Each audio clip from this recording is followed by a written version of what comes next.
Parang ano na yung, kung bagay, yung maga niya talagang iniipit-ipit niya yung dito ko ay.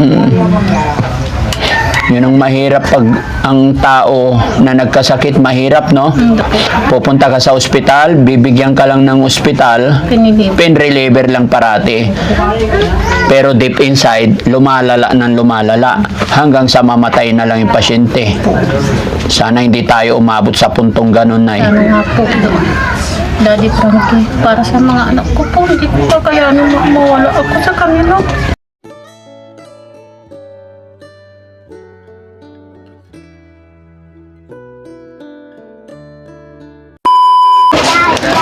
Hello po, Daddy.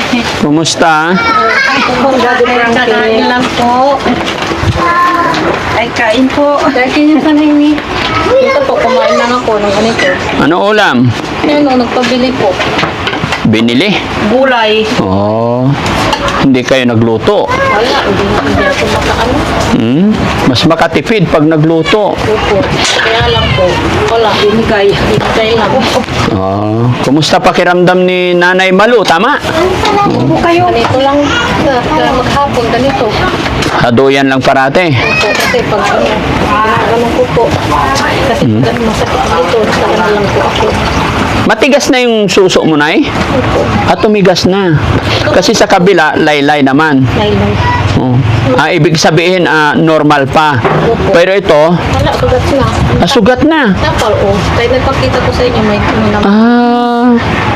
Sige na yun. Kaya mo umupo, Nay? Ganun pa rin, dati pa rin. Dati pa rin. Oo po.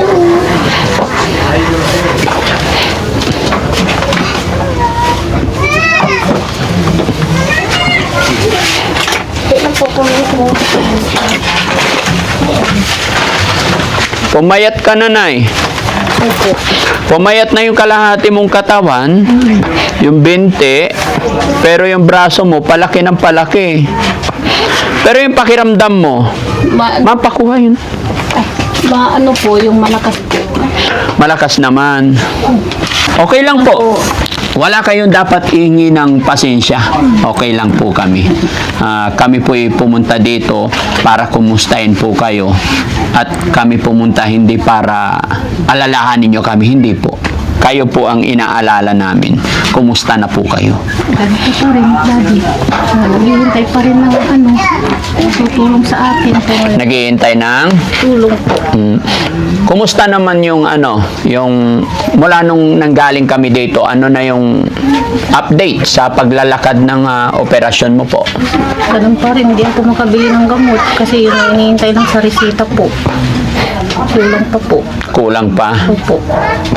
Pero lumalakad kayo, lumalapit kayo sa mga Nung nagbigay po kayo, yun po yung pinaglakad namin ng mga requirements. So, yun po yung So saan kayo nakarating?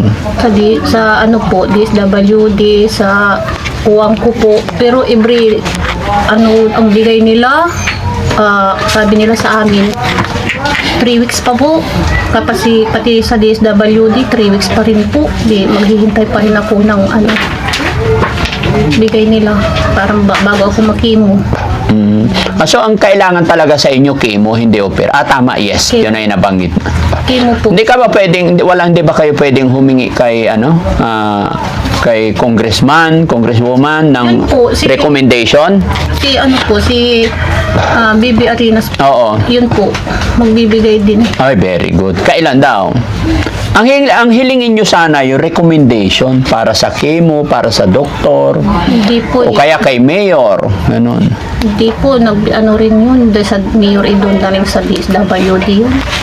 Pag pumunta ka kay mayor, forward nila kayo sa DSWD. Ganun din po. Pagdating sa DSWD, Maghintay po kayo ng ilang weeks.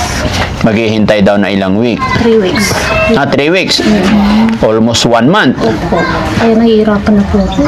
Nahihirapan ka na. Gusto ko kung ito, pag tumigas ito, parang ginaganon po yung, parang sinusuntok po yung ko po. Oo, kasi habang tumatagal, kasi sabi mo, stage 3 na yan eh. Habang tumatagal na hindi pa nagagamot, hindi nakikimo, parang lumalaki yung problem, lalo, di ba? Sige Nay, kaya po kami nandito, gusto ko lang ipakilala sa iyo si Mami Rochelle. Kilala niyo po ba siya? Po, asawa niyo. Asawa ko. Ang pangalan niya? Ma'am Rochelle po yung, siya po yung nag-aano kay Maricel, tsaka kay Tintin. Siya yung nag-aalaga, opo, kasi may mga alaga kami doon. Ayan. Pero pa si Bumbum, ay si Si? Bandam. Si? Si Bandam. Si Bumbum Bandam. Nakakatawa yun eh. Nakakatawa. Napapanood mo, natatawa ka. Oo, yun ang inaano ko palagi. Pinapanood mo. Sige Nay. Kaya kami nandito Nay kasi natatandaan mo yung panawagan mo nung unang punta namin. Thanks to God. May mga kababayan tayo na nagpaabot ng kaunting tulong. Kaya sabi ko sa iyo, 'di ba? Pag may magpaabot ng tulong, agad-agad kaming babalik para unti-unti mai-process ninyo, malakad ninyo or mabili nyo yung mga pangangailangan. Opo, kasi pag nakabili po daw kami, ilagay namin daw kaagad doon, punta kami kaagad, saka i-schedule na ako. Nakabili ng Yung ang reseta, babalik namin doon sa region para i-schedule na po ako. Sige, honey, basahin mo nga. Sabihin mo nga kay nanay kung sino yung mga nandyan. Ayan, ito po ma'am, na yung mga nagpadala ng tulong po sa inyo. Ano po? Si Ma'am Luna Santos, nagbigay po siya ng 5,776. Tapos si Ma'am Esperanza Aquino, nagbigay po siya ng 500. Tapos si Ma'am Sharon Domingo, nagbigay po siya ng 3,350. Bali, ang total po ng binigay is 9,626. Yan po. Yan po yung nalikom ng Team Daddy Frankie para po sa inyo. Yan po yung mga binigay ng mga sponsor. Maraming salamat po sa tumulong sa akin. Saka sa inyo po, Daddy Frankie, vlogger po. Maraming salamat po sa inyo. Sana hindi kayo magsawang tumulong sa amin ng mga hihirap. Kasi kailangan ko talaga makimo para yung pakiramdam ko po, yung bigat po ng kamay ko, maabsent po.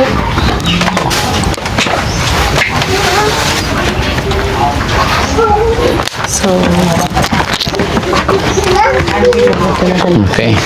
So, ito yung ito yung panawagan natin sa GCash. Kaya, thank you Lord. Kasi isang panawagan pa lang natin ay may mga tulong nang dumating agad. Bagamat alam kong hindi pa sapat ito sa inyong mga gamutan, pero alam ko malaking bagay po ito, no? Na mga katulong. Kaya sa mga nagpadala ngayong araw sa ating mga bida sa araw na ito, mula po kay Luna Santos, kay Esperanza Aquino, kay Sharon Domingo na nagpadala through GCash. Maraming salamat po sa inyong lahat mga kababayan. Bagamat hindi nyo po kami kilalang lubos, ay pinagkatiwala ninyo yung mga pera na pinagpaguran ninyo. At alam ko makakatulong to. Kumbaga isa po ito sa mga way para tuloy-tuloy na magamot si nanay. At loobin sana ng Panginoon na gumaling na si nanay, no? Kumusta naman mga anak niyo po, Nay? Walang pasok po. Walang pasok. Silang nag-aalaga sa akin. Silang naglalaba. Naglalaba. Sila. Anong pakiramdam ng ganyan, Nay? Masakit. Masakit po. Makirot? Makirot. Saka yung bigat. Sa ngayon, wala kayo iniinom na gamot? Wala po. Pinilabor lang po binigay sa akin. Ano po? Pinrelaver lang. Pero hindi ko masyado iniinom kasi parang naano na yung kamay ko. Parang na yung, kung bagay, yung maga niya talagang iniipit-ipit niya yung dito ko ay. Yun ang mahirap pag ang tao na nagkasakit, mahirap, no? Pupunta ka sa ospital, bibigyan ka lang ng ospital, pinrelaver lang parati. Pero deep inside, lumalala ng lumalala hanggang sa mamatay na lang yung pasyente. Sana hindi tayo umabot sa puntong ganun, Nay. Ano nga po, Daddy Frankie, para sa mga anak ko po, hindi ko pa kayanin mawala ako sa kanila. Yung anak ko lang po ang inspirasyon ko para mabuhay.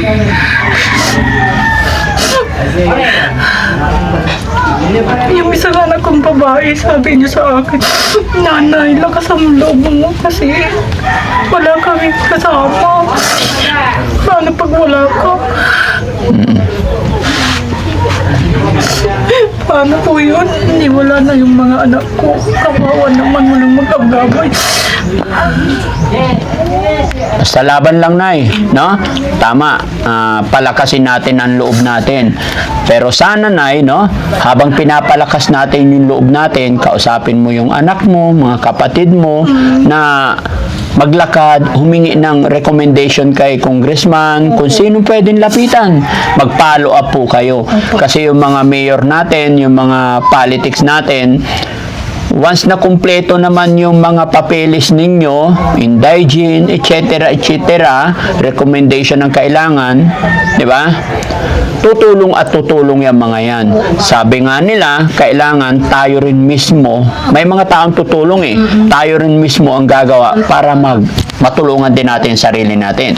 Kasi kahit anong sabihin ng pamilya natin, anak natin na lakasan ng loob, hindi naman gumagawa, kahit anong lakas ng loob mo, matatalo rin yan, tatalunin ka pa rin ng sakit mo. Diba? Sabi nga sa Panginoon, iingatan kita, ingatan mo rin ang sarili mo. Diba? Nasa Diyos ang awa, nasa tao ang gawa. No? So kami po, Nay, ay mga instrumento lang din po, tutulong po kami sa abot ng aming makakaya. Ano po? So ito, Nay, asan na yung pera, honey? Ayun. O, Nay, paabot ng kamay mo, Nay. Kaya mo pa?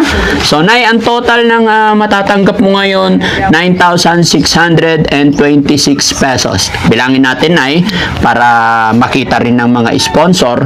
Katunayan po na naiabot namin ng buong buo. Mga kababayan, mga kabarangay, isa po ito sa pamamaraan ng Team Daddy Frankie. Gusto ko po, transparent po talaga. Kaya kung mapapansin ninyo, pag may mga binibigay kami galing sa ating mga sponsor, nakalista po talaga sa aming logbook.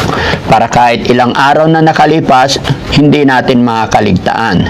Pero gaya ng aking sinabi, mga kababayan, si Daddy Frankie at ang aking team, tulong-tulong po kami sa mga dumarating na padala ninyo sa ating mga kababayan. Pero ulitin ko, ako po at ang aking team, hindi po kami perfecto.